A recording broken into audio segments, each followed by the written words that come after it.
Novak Djokovic will begin his 2026 season at the Australian Open after he withdrew from the Adelaide International.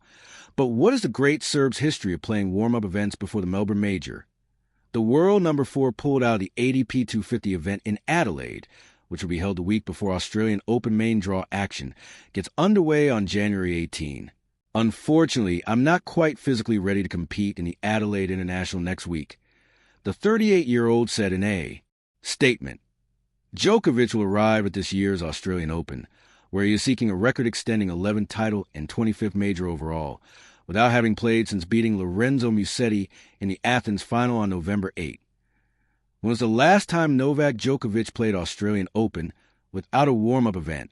This will be the first time that Djokovic will enter the Australian Open as his first tournament of the season since 2018. The 2018 Australian Open was Djokovic's first event in 6 months as he had cut short his 2017 campaign after Wimbledon due to a right elbow injury in Melbourne.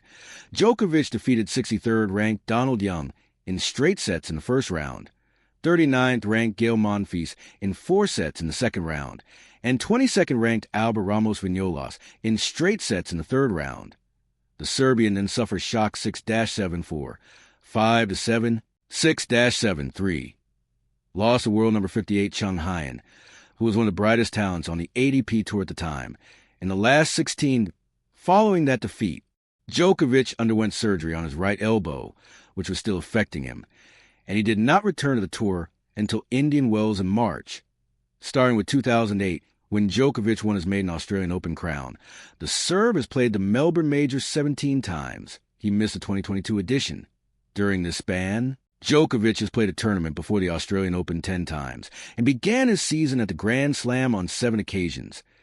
Djokovic has secured 6 of his Australian Open titles after playing a warm-up event and 4 when he began his year in Melbourne.